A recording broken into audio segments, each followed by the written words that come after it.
You're listening to Barbell Logic, the podcast where we talk about what it means to experience strength and how you can use simple, hard, and effective strategies in training and nutrition to improve your life. It starts with meeting you where you are right now and finding lasting solutions. Welcome to the show. Welcome, everybody, to the Barbell Logic podcast. It's so awesome to have you here with us. Joined today with my co-host, CJ. Ahoy. Ahoy. I just love imagining that everybody who's like doing the dishes or walking or driving right now just says ahoy back to you. Makes me happy to think about that. Would warm my heart. And we're joined today by a coach who's very special to me because she's my coach and very special to the Barbell Logic team. We're joined by Rebekah Krieg. Hey, nice to have you hi here. Everybody. It's good to be here. You've heard her before, but Becca, do you want to give a little intro about yourself and Sure. to kind of set up? You don't know what we're talking about today, but this is why it matters who Becca is. Yeah, that's right. Well, I am Rebekah Krieg. I am a strength coach, obviously, but I also worked as a physical therapy assistant for 20 some years, most of it in orthopedic, but also in some like geriatric stuff. I've also been a strength coach since, let's see, like 2012, probably something like that. So, my passion is definitely seeing someone overcome injury, weakness, and get way past where you get from physical therapy to being even more strong and capable. And so I guess I am here because I deal with a lot of people with back pain and I have for a long time, for a lot of years. So that's why I'm here, I think. Yeah. Good. So, yep. Good answer. Yeah. Okay. I didn't know how long you'd been, serving as a PTA. Like 20 years feels so long for me. So cool. Dude, that gives my age out, of course. But yeah. So I think I worked 9 years in orthopedic exclusively. And then like a few years, then I had some kids in there. So like didn't work for a couple of years, but then started part-time. And I was doing a little bit of both, like geriatric and orthopedic, which are very related more than you'd think. In the end, I actually ran a clinic. I was the director of it. So like hired therapists and ran a clinic and did both home health and skilled nursing stuff. So I've done a little bit of everything, but I like people. So I'm always in a people job. And that's really impressive how many people you must have interacted with who have been probably going through rather challenging times of like experiencing an injury or experiencing pain. And it seems like usually when it's back related, it's a long-term and a really scary situation for most. Yes, it is. I think back pain is unique in its scariness because I think everyone has met someone who has turned into, like whether it's a relative or someone who used to be able to do this and got a back injury or who has a bad back, quote, and their life is like never the same, right? Like, and I think that's a big fear that people who hurt their back have is I am now like a ruined good. I'm not gonna like be able to do what I did before. And you break your leg or you have a shoulder surgery, there seems to be like this timeline where you can expect to be back to things. But a lot of times back injuries last a long time and they reoccur. And, you've seen an older person whose spine just looks a mess by the time they're like 60 years old.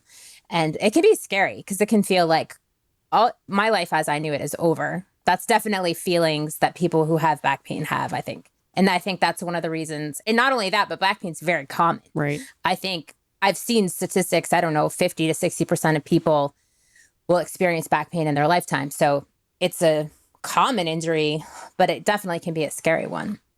Just before we got on the call, just out of curiosity, I pulled up some data. And what shocked me was there was a longitudinal survey globally of point prevalence. So how many people, how many adults, because they were surveying, have back pain right now? Just like right meow. Right. Snapshot. And it came out to an average of 8%. Which, like, that when they right. sat in the doctor's office and said, and a little bit more women, a little bit fewer men, but for the most part, they were pretty close. And 8%. That's a lot. That's significant. The thought that came to me is if I'm coaching 20 clients, 25 clients, whatever, whether or not they were lifters at all, I would expect 2 of them to be dealing with back pain. Right. And let's be honest, too, the stigma with weightlifting is you shouldn't do that because you're going to hurt your back. Right. Like, so There's people who enter weightlifting with a fear of hurting their back, like a little more than even tennis or something, which is not accurate. Like you've just as much chance of hurting your back in tennis as you do in something else. But there is that stigma that heavy weight means back pain. And it's not completely unfounded. Like the more intense an activity is, the more severe the injury can be. But I think weightlifting has that sort of, I'm afraid to hurt myself. I even have young clients, very young clients, who that's one of their biggest fears on their questionnaire is like, I want to get stronger, but I don't want to hurt myself, right? And I think a lot of that is back issues that they're thinking about. It may also be true that people could never have lifted a day in their life and also have back pain. Yes, 100%. I think they're more at risk. The people who don't do anything are more at risk at back pain than someone who is active. So yeah, 100%. I'm sure we're going to get to this later. When it comes to people's thoughts and fears and how to handle, lifters' thoughts and fears when it happens, one of the things I run into, just as kind of an intro, because that comment sparked a thought, if it's so common and it happens to everyone, the question is, what, to me as a coach, is what do we attribute our back pain to? Because the stigma exists that weightlifting causes back pain or aggravates it or may something like that, it's risky, then whenever it happens, our lifters are more likely to look at weightlifting as the cause of it. If we haven't, educated or developed that rapport, they don't have that mindset that it is part of the human experience. Yeah, that's a very good point to clarify. And I think to, as a coach, be able to articulate to people, because I think this is my philosophy on back pain and just generally why it happens. First of all, it happens because it happens. It can literally not be explained like across the board. Like some people have hurt their back when they were fit and when they were not fit, and it's like the same injury. Okay. So like just knowing that it's literally like taxes, paying bills, it happens sometimes and you have to just deal with it. So that's the sad fact. But there are patterns. Like we can't completely explain away like, oh, it's just going to happen. The pattern is that you begin to do something you're not conditioned to do, or you become more deconditioned doing your everyday life, which is, I think, the person laying on the couch, right? And that's really what strength training is. It's taking our bodies and conditioning them to move loads, move around in our environment, right? Conditioning as well, not just strength training, I would say.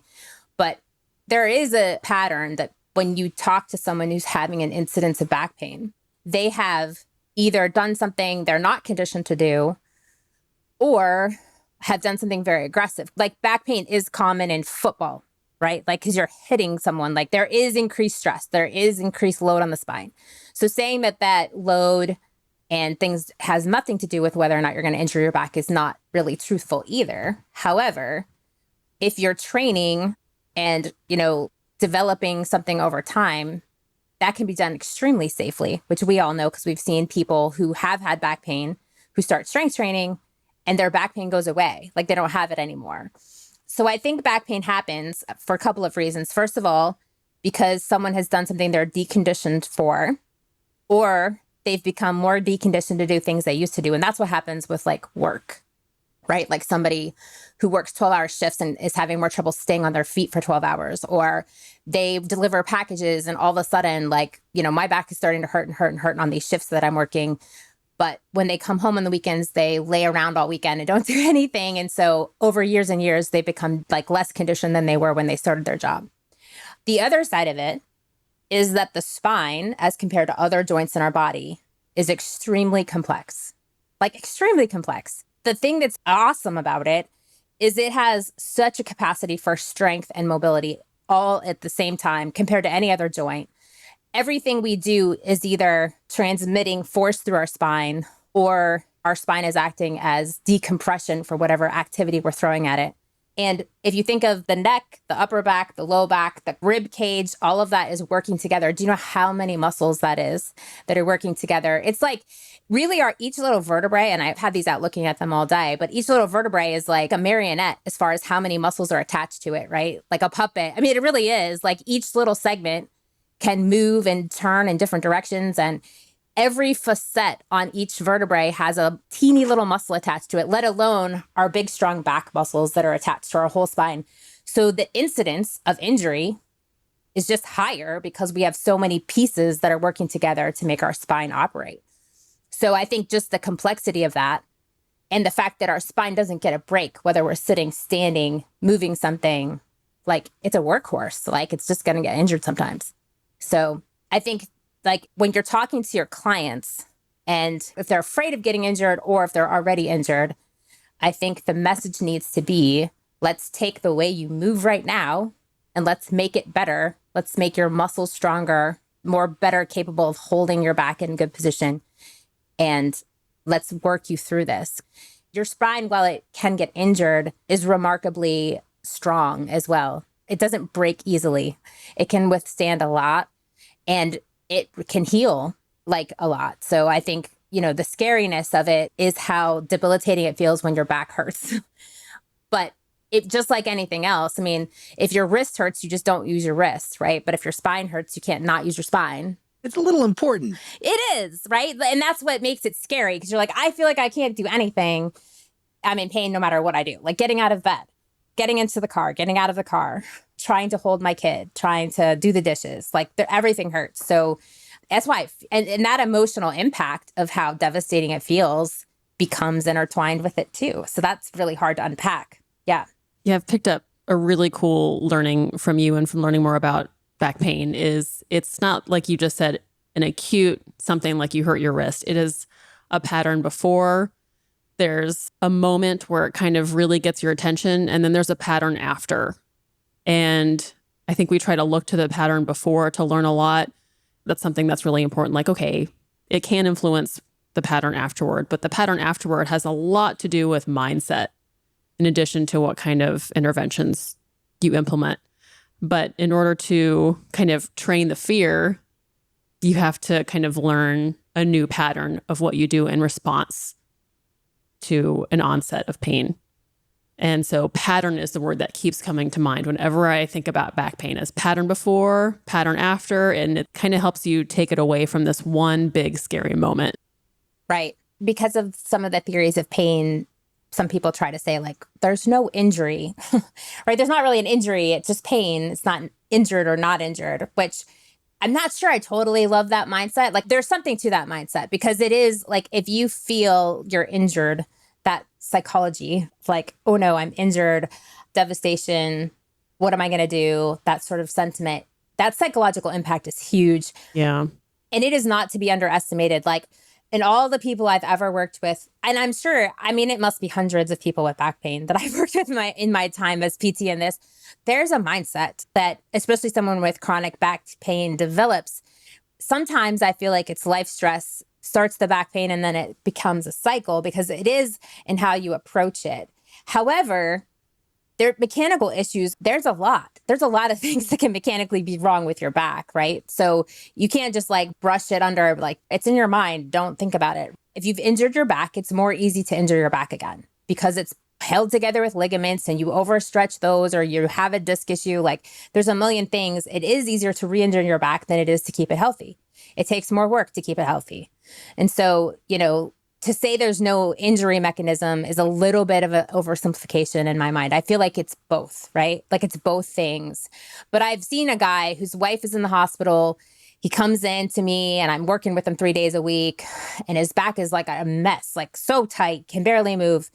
And we get him feeling a little bit better. But then wife gets out of the hospital and he comes in and he's like, I feel great. And he has not made a correlation with the stress in his life. But I'm sitting there like, well, this will help a lot, right? Like this is probably what's going to push you over the edge. So you cannot underestimate either that feeling of stress because stress is a background noise that I think interferes with how we feel about the injury, right? And that can catastrophize the pain too, because it can just make it feel just like when you're tired and you stub your toe, you might cry a little harder over it than if you're not, right? Like it's true. If you're exhausted and you hurt yourself, It's worse. it hurts worse. It hurts worse. And that's just being human, right? Like and that's the same thing with background stress. Like, and there are people who just don't even feel pain very much and their stress comes out in different ways. But for most people, pain is an indication of, mechanically something could be wrong. I've developed a bad pattern of taking care of my body, or I'm more stressed out than I thought. If I can add an anecdote that kind of, for me, highlights, the role as a coach, because there was a time when I was, like, oh, back injuries, I can't coach that. I can't touch that. And then you swing to the other side of the pendulum, which is, everyone gets their back tweaked and whatever, just to keep them on the bar right away. If they tell you they have chronic back pain, like, it's your job to sell them on the fact that barbells will fix them. Although I was always very cautious about actually saying that, I would admit that that was in my mind. I was tempering what I was thinking. But I think we have to be very careful about that. Just like you said, certainly modulated by stress and by pain and by all that. I had a friend of mine who experienced back pain from lifting and went 6 months with varying levels of pain in and out, and went to a provider. And the provider says, it's not an injury. I mean, it would have healed by now. The healing timelines and, going on that. And this is a licensed provider. So get back to the bar, and recommended heavier weight for a few reps. Awesome. And that's the idea, like introduce, and the lifter experienced like more pain. It got worse. That was the one outcome he didn't expect. He was almost like, oh, thank goodness, the guy's right. Like, I just need to get back on the bar. And it actually got worse. And he's still dealing with it now. So there's always that balance, to the point where as a coach, that's one of the things I'm hoping to discuss and bring up. And especially for new coaches. Right. That the harm of rushing off and telling the lifter, nope, don't touch the barbell, get off, don't work, sit on your couch. The harm there is immediate and apparent, and has probably hurt more people than any other common advice that we hear as coaches. But it's a little too much to say, you're not hurt. Right. Just walk it off. Yeah. That's the old high school coach, walk it off. Right. And I do think, like, if someone can walk off back pain, they already have. If you're not really injured, unless you are having some psychosocial attachment to the back pain, which is very real, and you can have that without even knowing it. You just are like in love with feeling a little miserable. That's another side of psychology of it. But if you don't overreact to back pain and you have it, you just like, kind of shake it off, you're going to be in the gym in 2 days and you're going to be fine. We don't have to solve that as coaches. That's not a problem. That's someone who already has a good mentality about an injury, and to, not be afraid to move. So they're going to move, and then they're going to feel better. Right. So those people are easy. And that happens, right? Like that happens. Like my son is like that. Like he will have like, oh, my back is out. But then he's like in the gym next day and he's fine. Right. Because he's not afraid of that happening to him. He's young and he thinks he's invincible. Yes, Bear, I said it. You think you're invincible. But, that's not a problem. He's not hard to deal with, because that's true. But I do think we can definitely get into the sideboard to just like put it in the you're not injured category. Position matters. I've rarely found a case where position doesn't matter. And position matters because, you're talking about, especially when you talk about a loaded versus an unloaded spine, like the way your spine aligns when it's loaded with under compression, like in a squat, versus when you're sitting in a chair, like a pilot sitting on a long flight, is different. And it causes a little bit of different stress through the spine. But with a little bit of poor posture, a little bit of overstrain, like a little bit of tightness in the like erectors or something, like you're putting weird stress through the spine, and it hurts. It hurts after a while, And so just assuming that someone's just feeling it because they're stressed out is also erroneous. To like you said, the pendulum to swing all the way that way is probably doing your client a disservice also. I remember I had a pilot client. He was an F-18. He wasn't a client. I was just learning with him. But he was one of those classic cases where he had back pain from flying. And then he would tell me that the back pain would only go away when he was doing his deadlifts and keeping up with training. Yeah. Right. Have you ever thought about why that is? Because it's very, very common. I mean, a therapist looks at back pain. Well, some don't, because there's some people that are like all one theory, but, is this a flexion back injury or extension back injury? Like a lot of people feel better when they can use their muscles, get blood flowing, and get their back into a nice full extension. Like when I say extension, I mean like neutral, like not hyperextension. The reason that is because you're using all of your muscles to like stack up your vertebrae the way they were meant to be in the first place. Plus you're lifting heavy weight, which is like pumping blood to those muscles. Like it's just like medicine, right? So many people feel better when they lift, like so many, like that's more the case than not. But if someone doesn't feel better when they lift, to me, that's a question mark. Like, if they're not panicking and if they're not like catastrophizing what's happening to them, I do think like, hey, maybe there's something going on here. And it doesn't have to be like, I have a herniated disc, because sometimes it's just a poor movement pattern that you've after an incident of pain that has, caused some more issues and needs to be examined. So I don't know. That's how I look at it. Whenever we got to, discussing the scenario types, one of my things when I coach CrossFit was, people would come in and every day somebody would come in, my elbow's feeling weird. My shoulder's feeling weird. My back's kind of off. And my answer was always, okay, let's get through the warm up. Right. Let's just kind of ease into the work. And if you report pain, and then 90% of the time, by the time we get to the workout, they've forgotten about it. Yeah. And, it's a non-issue. And then for those people, if you can get through a whole warm up and you get to the end and it's like, coach, it hadn't gotten any better. It's kind of still bugging me through the warm up. Then at that point, I am more than happy to back off the exercises, to back off load, to change, range of motion, to change exercises entirely. Like you're not doing muscle ups with a freaking busted shoulder. Right. Right. And that's such a good point, because more often than not, a warmed up body feels better. Back pain or otherwise, like it doesn't matter. But that's especially true like when your spine is the thing that's feeling tight and tired. And a lot of people with back pain, they feel worse in the morning. And that's because they're not warmed up. Right. So it's definitely wise as a coach to be like, hey, let's do a light warm up. Let's get you on a rower. Let's get you on a bike. Let's get your body temperature elevated. Let's do some warm ups. Let's do some body weight squats. Let's see how you feel with this. Do some RDLs. And sometimes the body just needs a little slower warm up. Like that is more often than not like a cure for what ails us. So, and most of us try to rush through warm ups anyway. I find for me that the mindset ends up being like, I try to stay away from diagnosing, in the sense of I try to stay away from imagining or conceiving what the back injury could be. Because like if it's diet, if somebody's failing to lose weight and they're reporting certain things and blah, blah, blah, I've got a pretty good picture for, let's say they're on a macro plan, why they might not be losing weight, even though the macro plan says they should be. There's plenty of reasons, and I have a lot of personal experience with that. If somebody says, I've got back pain, we go through the warm up, they're still hurting, something like that. I know there are coaches who are like, okay, let's see if it's lateral, let's try suitcase deadlifts. Let's see if it's flexion. Let's see if extension. They try to run through a series. Let's put you on your back and I'm going to, do a manual roll that's where I get, because I feel like as not just a licensed practitioner, but knowing how many licensed practitioners are struggling to clarify diagnoses. Right.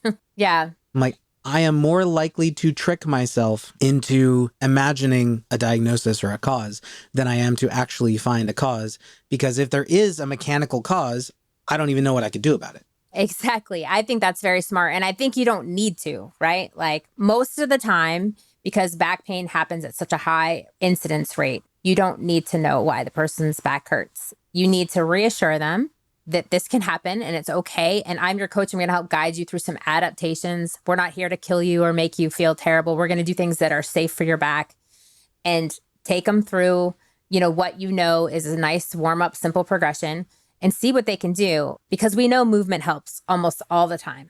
But I do think as a coach, quietly, as you're watching the client, if something isn't working or they're complaining, especially of pain, like they got through the workout fine, but they went home and they're like, man, I couldn't really walk last night. Like it got really bad. That's a little more of a red flag to me, right? Like that's the one I am least sure about what to do. Cause so Lifter has a tweak on the platform. I feel really confident about that. Yeah. Lifter comes in with a chronic ache or something. My first strategy is reduce load. So reduce load to a weight they can manage. If that's below, like in a deadlift, if it's below 135 or even below half whatever their working weight is, that's a signal to me we're not getting through that training day. Like not the way it was planned. Right, exactly. So first reduce load, then reduce range of motion or change variation, which reducing range of motion is selecting a different variant. Right. If it's the day of, I'd prefer to keep, like they have a tweak right then. I'd prefer that the pain be like below, like 2 or below. And then for the first few sessions afterwards, just to build confidence, we'll stick to a variant and a load that will like keep pain 1 or below generally, and maybe poke that a little bit, but not too much. And then before I start jacking up the load, I'm going to bring the variant back. So like, let's say we put them on block pulls or rack pulls. we'll go through a couple of lifts, a couple of days, then extend to get closer to the floor, closer to the floor. How's your back doing? Okay, then we start bringing back load. Right. I think that's awesome. I think that's what a lot of coaches that we work with use. Well, it's kind of what we tell people to do, right? In the academy too, because it's sound, because you're letting pain be your guide. You are not letting them do nothing, because that's important. And like with the idea that some movement matters and helps, right? So like if you can get some load on the bar and get through like, a pretty normal squat pattern or a reduced range of motion deadlift, like that's helpful. That's helpful. The person is going to feel better. I think that's awesome. The only other thing I would add to that I do, because you'd be surprised how many times the tweak on the platform happens with a warm up, right? Doesn't it normally? Like as they're just like warming up, like depending on how bad it is, like sometimes I go back to the warm up before and I'm like, let's refocus on bracing. Like do another one here, brace, and then try it again. Sometimes that's the only thing I would add. It's because occasionally people are super lazy they're like, I know this is only 135. So I look like I'm bracing and I'm kind of breathing big, but I'm not really like really bracing. Occasionally that's the issue, is like they're just, they took their warm up like a warm up mentally and didn't brace very hard. And the spine, once you brace really well, like loves it and it feels better. And they can actually do more then. So that's the only thing I would add. But otherwise, if the tweak is there and it stays, I would do pretty much exactly what you said, like reduce the load. Can you do 60, 70% today instead of our planned 85 or whatever? And variance, add in the variant that feels comfortable. And I think there's a difference in scale too. I mean, like I've had the kind of back tweak where literally I take 5 minutes off, I get back on the bar and I do the same darn thing, and yep. It feels bad when it happens, but there's something in my head just from years of lifting where I'm like, nah. Yeah. But I think it was a little over a year ago now. I was doing a deadlift coming back from a wedding in London. So a lot of flying, a lot of travel, and I'm like 80% for a single. 80%'s like way low for a single, right? No, right. Because it's an estimated one, and I should have known better than that. The last warm up, the single at like 65, 70, no, like 70% went really well, went for 80. And immediately I'm like, something's wrong. I couldn't do, the weight was 400, like 4 or 5, I think. I couldn't do 315, couldn't do 225, hurting bad at 135. Yeah. And this took 4 months. Right. And that first moment, a tweak or something like that, which takes an extended period of time to recover from, they both hurt. They do. I hear from people, they're like, oh yeah, like I fixed mine in a week, or I was good to go the next session. I'm like, yeah, the same person can have two very different experiences, but it feels pretty bad when it happens. Right. And did you really do anything different between when it was like when you brushed it off or when you didn't? Like sometimes no. Sometimes it's because you're tired and because your body was more tired, you were more stressed. And when I say stressed, I don't mean like, I'm getting audited by the IRS or something. I mean like the little things that have added up in your day that you're like, oh, wow, I'm more stressed than I thought. Like, and I think, that can be the difference in how you handle one way this time and then handle it a different way next time. And it's not a mental change. You weren't less tough that time. Of course you're tough. You're like, you train people to be tough, mentally tough, but it is about like just the condition your body was in as it was trying to get past that incident of pain. You asked a good question. I'm struggling to think through it because like, I feel like my process is pretty much the same, especially as a coach with a lifter, because I'm not inhabiting their body. Like, right. You don't feel the pain. And they might not have the same level of experience that I do to like, to just kind of pull it on the fly. Like, what am I going to do? But I find I end up following pretty much the same practice for all of my tweaks. Yeah. And I just, whether I'm back to game in 1 session, 2 sessions, or I'm back to game in 4 months, 5 months. Yeah. To me, that's really the biggest difference. It's just how patient do I need to be? Right. And I think that coaches need to remember that, like, you can provide that voice of reason for your clients in the moment, feeling it, right? Like, it's just like if you help somebody through a cave and you can see the end, but they can't. And you say, hey, you're almost there. Like, our coach voice is helpful. And like, I know it hurts right now, but you're almost there. And also to distinguish those pain feelings. Because while we don't 100% have the same experience as they do in their body, like, I don't know if you've ever had a more novice lifter, like kind of have a hard deadlift volume workout for the first time. And they say like the next day, they're like, oh, I hurt my back. And then you're like trying to get them to describe the pain a little bit. And what they're feeling is that like tightness that you get from like post volume DOMS sort of feeling. And you're like, oh yeah, that hurts, but you're going to be okay tomorrow. Trust me, it'll feel better tomorrow. Because some people would just quit and not deadlift again. They're like, I hurt myself. But just that experience you can provide to your client to be like, you might feel this way, but it's not going to stay that way. You're going to feel a little different around the corner. And I think as a coach, when it happens to you, it can still be hard. But I think because you have the experience of talking through or guiding someone through that experience, you tend to take on that mindset yourself, right? You tend to panic less if you hurt yourself. It's not true across the board, but I think for most of us, that experience is helpful in our mindset to like be like, well, let me just see how I feel tomorrow, and kind of like tiptoe our way back as best we can. It's funny. So to anyone who's listening, Nikki had a bit of an equipment drop. So Becca and I have been jamming on the topic. Hopefully she's able to jump back in. Not without effort on her part. She tried like 3 different headphones. Jeez. But go ahead. Sorry. But on that topic or on that thought about coaching specifically and, the difference in our experience, I just wanted to toss in 2 things. One, that the only difference that I had as I was listening, I usually end up telling someone like, okay, we'll see how this feels tomorrow. Like, I'm willing to bet it feels better. Right. Just because, like, leaving that space for them to be feeling like crap when they see me, because who knows what they're going to get. For sure. But I think it's so funny when you're like, we as coaches, we don't panic as much. I almost feel like I remember when I had that tweak, like the bad one that lasted for, 4 months for me before I was back to 4 plates again. And a week into it or 2 weeks into it, I felt the same impatience that I know my clients feel. Yes. Where I'm like, I should be lifting heavier than this. Like am I never going to be back at 4 plates again? And I literally had to stop and go, CJ, you are a coach. Yeah. Like if you were your client right now, what would you be saying to yourself? And having to coach myself out of that catastrophization. Because we're all human. I've been there. 100%. I've been there. Like, and you're like, did I expect that I was Superman? Like, what do I think? I'm not like, I can't. Well, yes, I can't because hurt. I'm a coach. Right.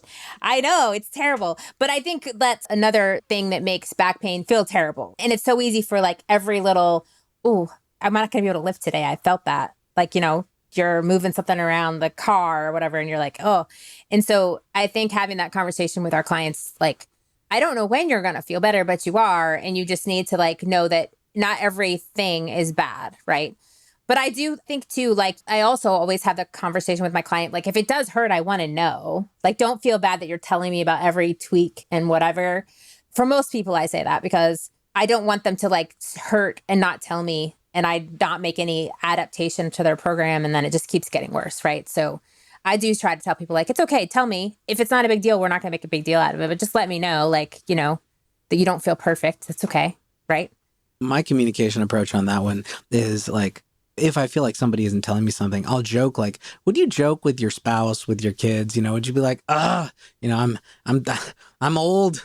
I'm 35. My life is over and my back is hurting. Like, if you would be willing to have that conversation with like a casual friend or something like that, then let me know. Right. And I will take it at that same level. I'm going to register it. Right. I'm going to keep that in mind because that's my job. But, trying to communicate that the client doesn't have to be afraid or doesn't have to be afraid that I'm going to leash them, that I'm going to hold them back from training just because they complain about a tweaky knee. Right. I tell people that too, because I'm like, look, it may feel like I'm holding you back a little bit and being conservative, because I am. There's no question I'm conservative. You can ask my clients. I'm a little bit conservative, but I don't hold people in a place where they aren't going to progress either. I try not to, right? So, and I let them know that. I'm like, don't worry, we're not doing this for a month, like we're doing this week. This is a temporary thing. I just want you to have a little bit more time. But I think that builds trust a little bit too, that you're not trying to be like, get back out there, like that kind of thing, because that can be scary too.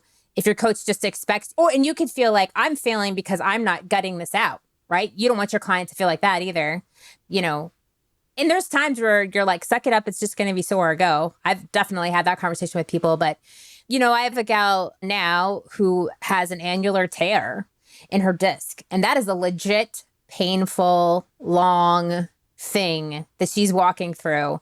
And like her big thing is like, I don't want to get on the end of this healing and not be strong. Like, I don't want to keep getting weaker.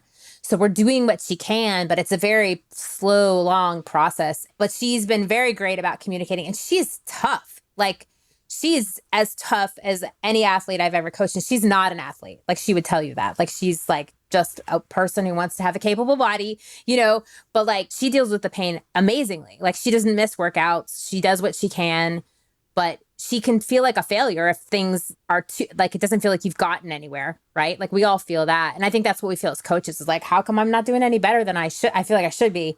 That's a hard place to be. And that's what I think you have to, allow your clients that, like, make sure that's communicated, that it's okay if it feels hard, like, just because you're not progressing, that can happen, but it's not the end of the world. I'd like to take a different situation. So we were talking, and we've been talking kind of in and out as things come up. But we talked about like the lifter who has a tweak on the platform. You have a lot more experience with this one than I do. So I did first the last time, you do this one. But Okay. Chronic back pain. So someone comes and they have had back pain for an extended period of time. Like I said, I was working with a pilot, who was dealing with that. And that was relatively simple. It was a casual progression. But someone who's dealing with chronic back pain, walking in from day one, they've been to a physical therapist or multiple, usually. Oftentimes they're frustrated. They may have had their back imaged. And oftentimes they have a diagnosis like, oh, you have disc degeneration. But everyone Right. has disc degeneration by age 50. It feels like, Yes. we've looked at the numbers. It's a high prevalence. So not sure if that means anything. And then they come say, all right, coach, what can we do? Right. What is your approach when you're not the lifter who has the tweak on the platform, but someone who almost their life is structured around their chronic pain? Yeah. So this is the hard part. This is a little harder for me to guide you through because I feel like I have a lot of clients like this. And I don't feel like the same answer is for everyone, but I'll tell you sort of like generally how I look at it. So if someone has a diagnosed pathology, a mechanical, like a known mechanical issue with their back, that is, to me, significant. And it's significant not in that outcome of their training, because that's very unpredictable. Like, I have people with horrible mechanical images, like on their MRIs or whatever, that do amazing, and people with like the smallest little one that struggle like so hard to progress. So to me, that isn't a life sentence like, I have a disc issue, but it's information. And anyone who has one of those mechanical breakdowns in their spine is more likely to have an issue with something, a re-injury. So I focus on better movement and better mobility, generally speaking. And just like you did with the lifter on the platform, we often start with what can you do first, right? And I do like learning how to hip hinge and brace properly when you have compression on the spine or weighted carries of any kind.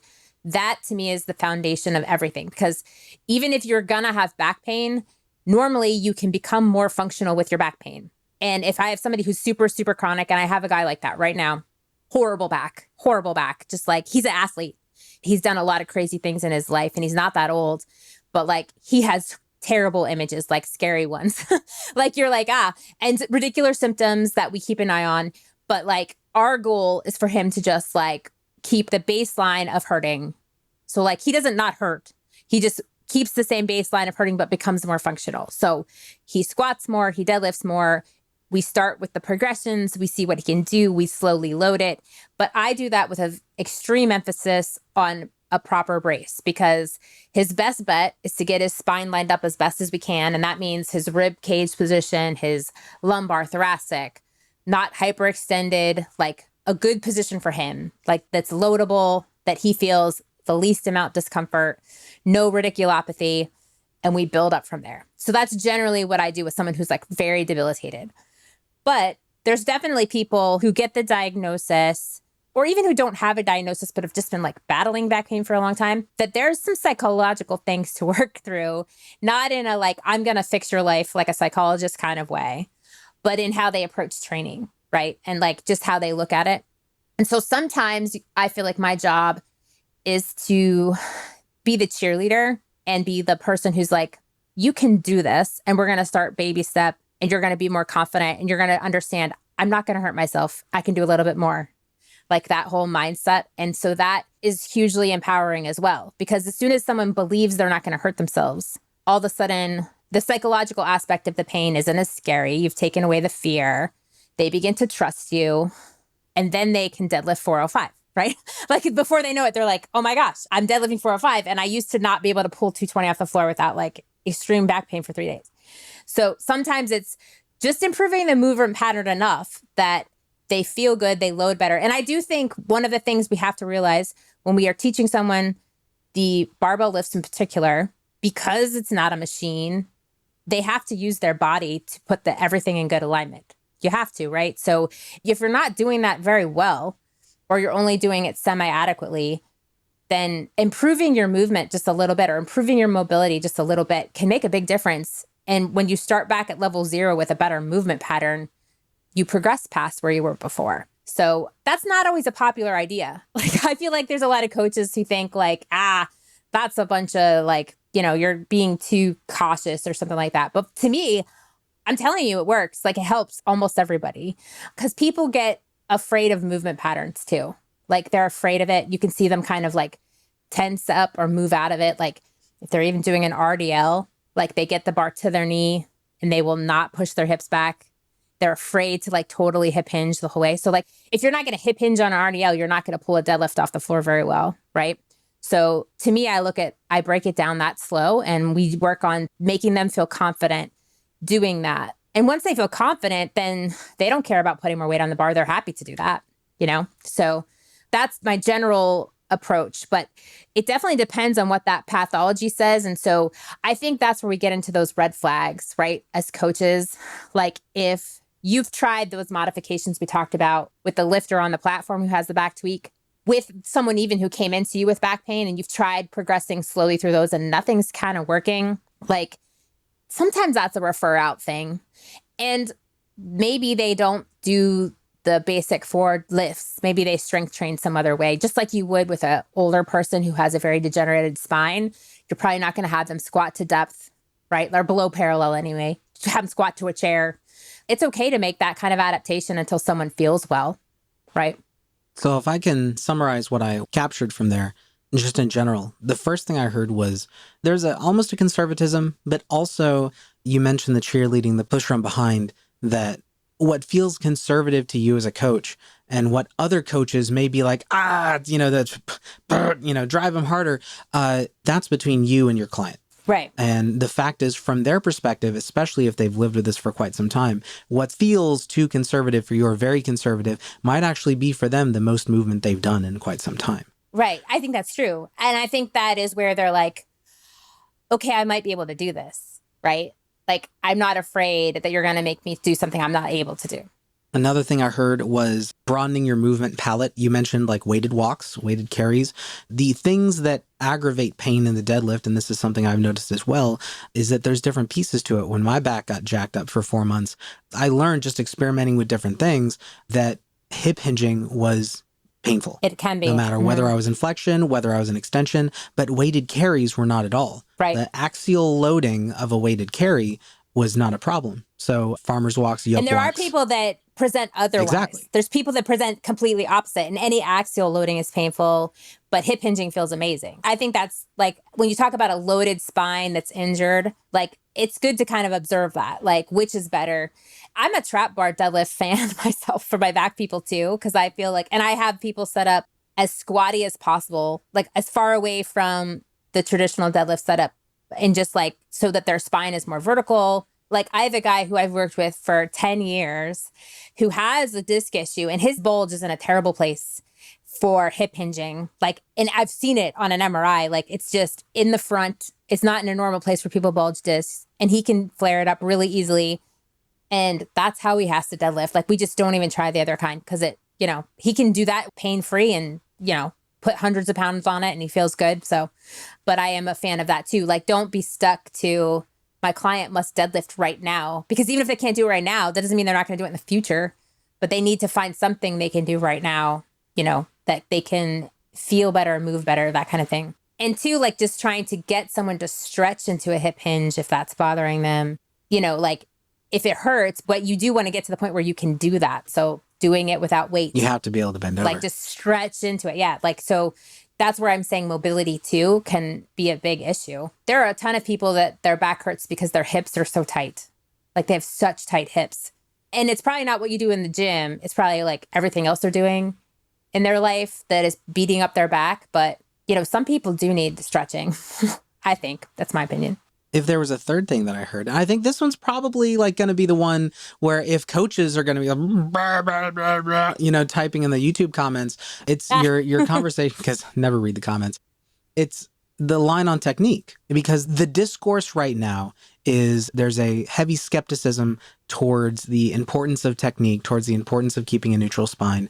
And I think there's a very important realization that's come about in the last 5-10 years that what we always thought was neutral, maybe we're not, you know, we don't have as clear an understanding of that. Right. As to nobody maintains, you know, perfectly neutral. Once you know, if you aim the tools tight enough and look close enough, once it gets heavy enough, you know, nothing's perfect. Right. But you point out, and I have noticed the same thing, there are movement patterns when you experiment, when you range with, where for no, like, I could not explain it because I don't diagnose as a coach, but there is no pain here. Right.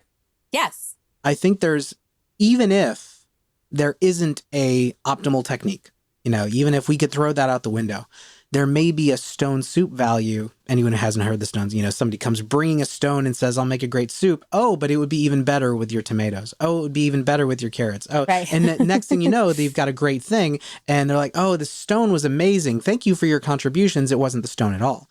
When we think technique, sometimes just the fact that thinking about the technique and thinking about bringing your attention to the lift, that focus, that attention, that care may also help. Yes. It wouldn't surprise me how many people just assume that the lift is going to hurt. And if they come in and think to themselves, like, maybe it will, maybe it won't, I need to be present and see how this lift goes. Oftentimes they're like, oh, that was a 1 when, you know, I was expecting worse. Yeah, I think so. That is a very big debate right now. I totally agree with you. But I do think, and like you said, it might be a focus thing. It might be like the stone in the soup. It might just be like, oh, look, we're going to make this better. But I do think there are movement patterns where if you coach someone to do it, they just do feel better. And like, if you take the guy, like I was talking about, who has like horrible back, he has radiculopathy that no one can do anything about, you know, surgeon, he's been through, checked out, whatever. This is like, good luck, buddy, kind of situation, right? But if we put him in a generally neutral spine and we get his abs stronger and his low back stronger and we focus on that thing and we really have him braced down, and I've worked pin squat down to the fact so that he is to the point, because there is flexion at the bottom of a low squat. So we went right to where he felt no pain forever. Did the same thing with people with spondylolisthesis. I think that works pretty well. And he feels better when he's braced and neutral, and he can feel when he doesn't. Like, it hurts more. There is something mechanically usually more advantageous to being braced like that. And I think it is a spine under load. That's the key. Like, I think that matters. And I think people, like, you can see people who deadlift with terrible form, really heavy, and they never hurt their back. That's out there. I'm not going to deny that that's not true. But I do think that people who just like, heavy reps, form's going to break down, so they let their back go. The more reps you do at that over time, it's not good for your back. I had a conversation with Darren Deaton about that too. Like, there are things we do that can just beat us up more, right? And so I think like that technique has a place for sure, because I see it help people is why. And I really haven't seen hardly anyone where a little technique tweak and a little deload, reload with a little bit better movement hasn't helped. That's one of those, like, I think there's a plausible mechanical, not just a plausible mechanical explanation, but also to say that one is skeptical because our tools, you know, can't identify a cause is not to say that a cause does not exist. Correct. Right. And I think the discourse, like I said, may often pushes a little bit too much in that, well, because we can't prove a direct causal link between technique and pain, therefore we have to assume there is none. Yeah.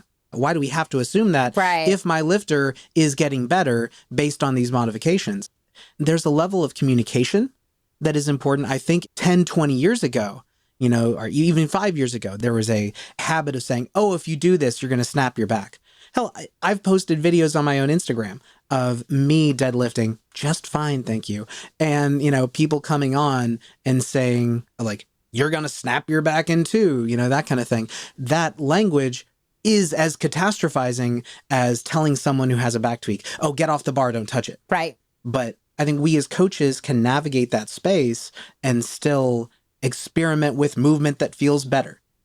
Yes. And I think too, like the other side of back pain, and all you have to do is look at someone who's been only doing the power lifts for years and not really doing much else with their training, like training like a power lifter. That person's spine is not usually too happy when they're older, like as a rule of thumb. And I think that that's because they've done one movement pattern, like push the heavy boundary. And I'm not saying you can't do that, because you can. I have a lifter who has world records, right? Like I know I'm all about people lifting heavy, like don't get me wrong. But I also am about preserving her body for long term, right? So like we do other stuff. We make sure that we do other stuff, move her spine in a different way, move her shoulder in a different way. Like, because our bodies aren't meant to only, squat, deadlift, press, and bench. Like those are helpful, but we also have to, mow the grass and carry children, groceries, specialization always leads to adaptation that like is hard to reverse into other fields. And really, if you're going to specialize in those lifts, like that's what's going to happen to your body eventually, right? So thinking back, we've gone through lifter has a tweak on the platform. We've talked a little bit about lifters with chronic back pain, kind of the psychology of that, the physicality of that. One thing I think is super important for all coaches, especially new coaches, is that scope of practice and that red flags piece. Because like what came to mind for me earlier is that although being active is better than being inactive, and moving is better than not moving, there are cases where we can make things worse, or we can lead people to not seek out medical attention by downplaying what they're experiencing. That's correct. Let's talk about that a little bit. I mean, from your experience and your knowledge base, what are red flags for your lifters? I think Sully wrote a piece for us in the Academy, which is such a great little document. But the big things are, and the things that are immediate, like send the person home. Like don't even try to ride a bike or anything, is like if someone comes in and reports that they've had any bowel or bladder, like lack of control, like something like you knew they sort of had a back injury and they're like, I had this weird thing happen. Like I just didn't have any control of that, or sexual dysfunction that's like new and not like something weird like that. Also, anytime where there's like bilateral referred pain down both legs, especially, or any loss of motor function. So the biggest thing you see, first of all, usually is like a foot drop, which is like they cannot dorsiflex the foot, which dorsiflex is pull the toe up towards the nose, like, kind of get ready to put your foot on the gas pedal when you pull your foot up to step down on it. If they have trouble controlling that, or any other loss of motor control in the legs or in the neck, we can have that same sort of symptom in the neck with the arms and the hands. Those are things where you're like, you know what? Loss of motor control, anything interfering with those other physiological functions, definitely refer out. Don't even try warming up. Don't even, be like, you know what? I want you to make an appointment with your doctor. Or even, hey, why don't you stop by urgent care on the way home? Sometimes that's necessary, because you know what? I think when somebody comes to strength train, they're trying to be tough, and you just have to assume don't mess around with that. But the other side of it, where I think is often times where people fail to refer out, is when they have been trying to make adaptations and the client's doing okay, right? Like they're coming back. They're not like in pain in bed at home, but nothing is progressing, right? Like nothing is getting better. They're sort of having that chronic pain forever. And that's not an emergency. Like you can definitely have the training session, but you might say, you know what? I'm a little concerned. Like you haven't ever had an x-ray of your back, or you haven't had an MRI. And this has just been going on a little bit too long. And usually like I have people respond a little more quickly to this. And I don't want to alert you to like the fact that something's terribly wrong, but I would want to be safe rather than sorry. And that just shows you're being responsible as a coach too, to like say, I don't know everything. And, let's make sure that you're okay. And so I think what timeline is that is probably the next question. I think that varies a little bit, and maybe the more experienced of a coach you are, your timeline might be a little bit longer. But if you're starting to feel like uncomfortable and like you're not sure what to do next, and you've tried all those other adaptations, there's nothing wrong with sending somebody to get something checked out. It's a cover your ass situation for sure. But, you would be surprised how much people put up with and don't say sometimes. there are personalities that it's actually a lot worse than they're letting on or telling you. And so for those folks, you might want to definitely, send them sooner rather than later. That's such an interesting point. Recently, for no reason that we know of yet, I've got a gastroenterology appointment scheduled. I developed anemia, and I only knew because I tried to donate blood, which I had been doing for the last year. Right. And this time, the numbers were below where they would accept. Right. And so Which is unusual for you. Like, you always give blood, right? That's a habitual thing for you. Yeah, this was and going back through my records, I'm like, oh, this is a year old when this started. I could look at, the numbers and they've been going down. And I realized like there are things that we as coaches sometimes get that first glance on because the first symptom that I would have noticed was when I do high intensity cardio work. That was when performance had been going through the floor. Strength work had been fine. Zone 2 work had been fine. But that high intensity cardio, dyspnea, running out of breath, things going on. And as a coach, like I have that moment as part of a healthcare team, even though it would have been inappropriate for me to diagnose myself. If I had seen another lifter, I could be like, you should see a doc. You should check in. Right. Because the lifter may have no exposure to that. For them, that might just be another day. Right. You do have experience. Like you have experience to know, somebody should have adapted to this by now. Or I usually see people, respond differently here. Like you do have a place. And hopefully as the healthcare system gets better, that, people like strength coaches and, trainers actually have a bigger role in that. Like, so don't shy away from being a referral. And there are some really cool relationships developing now because a lot of practitioners are recognizing that, people who train somebody and work with somebody every day are on the front lines.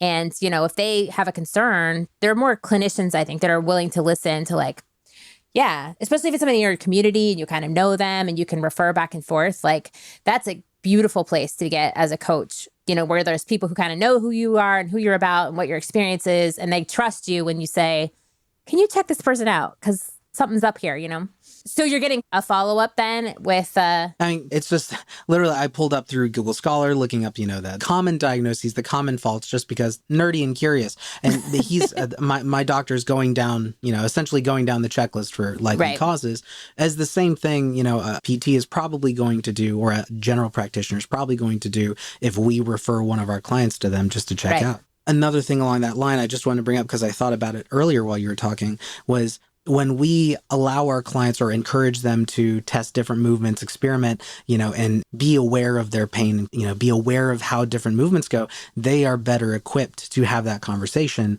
with a licensed provider, a medical provider. Yeah, that's a great point. Yep. You're like, I have tried that actually, and this hurts or this doesn't hurt, or yeah, that's awesome. Yeah. You've already helped them like ask the right questions of themselves about how they're feeling. You have the experience to sort of say, why don't you try this or try that? Does it work? I don't know. Like, you have a valuable role to play in someone's health for sure. You can't fix everything. We're just part of a team, but we can fix a lot because, training, our bodies adapt and we get stronger, we get healthier, we get better conditioned. And that really can make someone feel 100% different than they did before, which is so cool.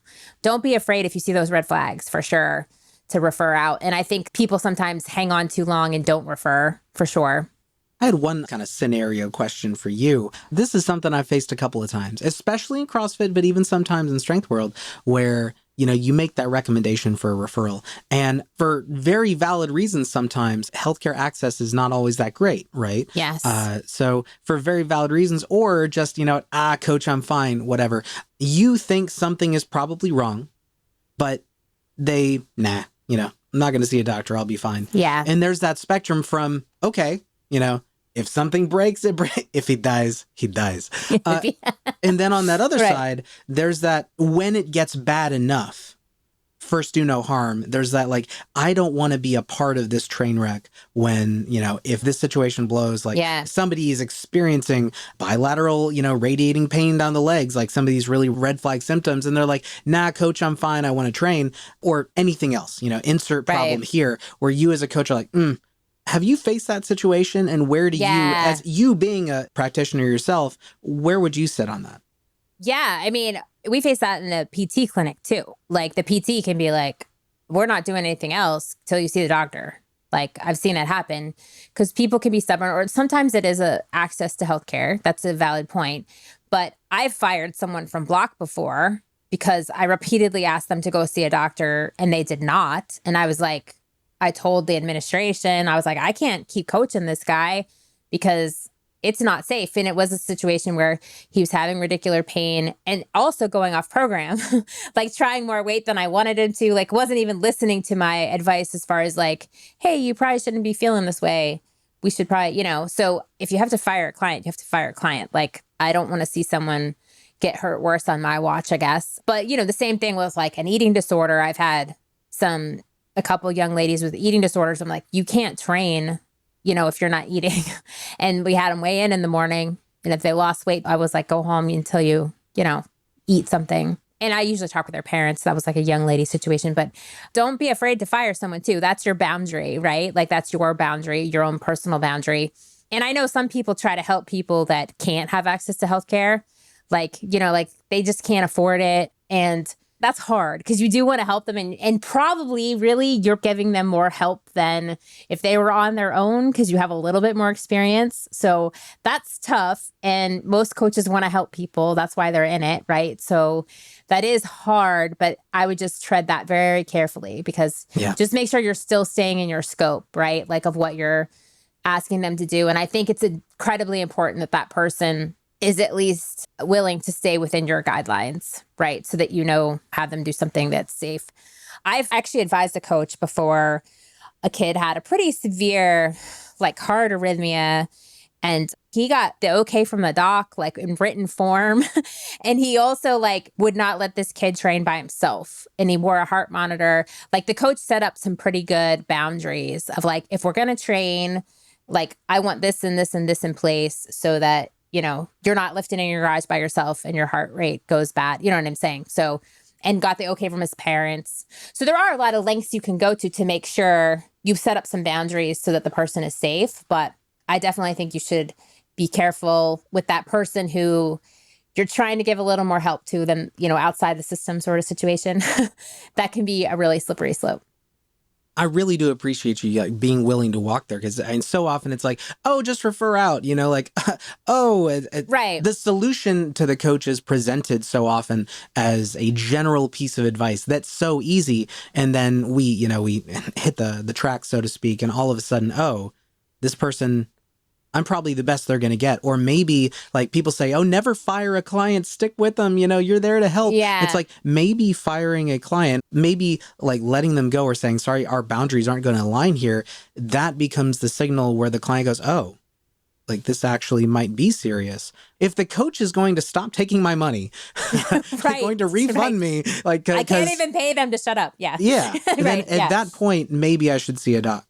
Yeah, I agree. I think you can set up boundaries for yourself, but like the client has to meet you halfway. And really any good coach-client relationship has give and take, like 50-50, some sort of agreement, right? And so it's the same thing. And you're building that trust with them, but they have to be willing to do their part to follow your guidance too. And I think that's when firing a client is indicated, when they just won't follow your guidelines and they're doing something that is harmful.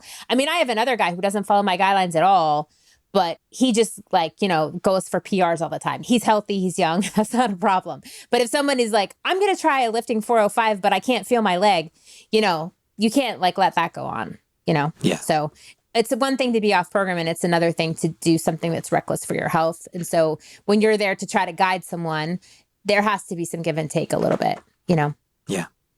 Well, Becca, thank you so much. Sure. For everyone listening, so Nikki was with us at the beginning and there were some technical issues. And got hit by lightning. Something. Rebecca and I just started jamming them and kept rolling with it. Poor Nikki. So we appreciate her being here and her contributions. Unfortunately, she couldn't make it to the podcast. But thank you for listening. Rebecca, thank you for coming on. Deeply appreciate it. This was a lot of learning for me too. Oh, good. Yeah. And I hope if you're out there and you're a coach, and I really think I would recommend our academy program. I'm proud of it though, but I do think it gives you a good solid background to understand your role a little bit more. Like if you've gone through the academy program, you feel pretty confident about, where the boundaries are as a strength coach. So I would recommend that. Like if you're considering it, if you're on the fence and you're like, oh, I'd like to help these people, but they're injured. Like I do think we have a lot of resources to help those of you who coach and want to be a little more confident about decision making with things like that. So just a little shout out for the Academy. Amen. Just a little one. All right. All right. Well, thank you so much. Thank you all listening, and we'll catch you around.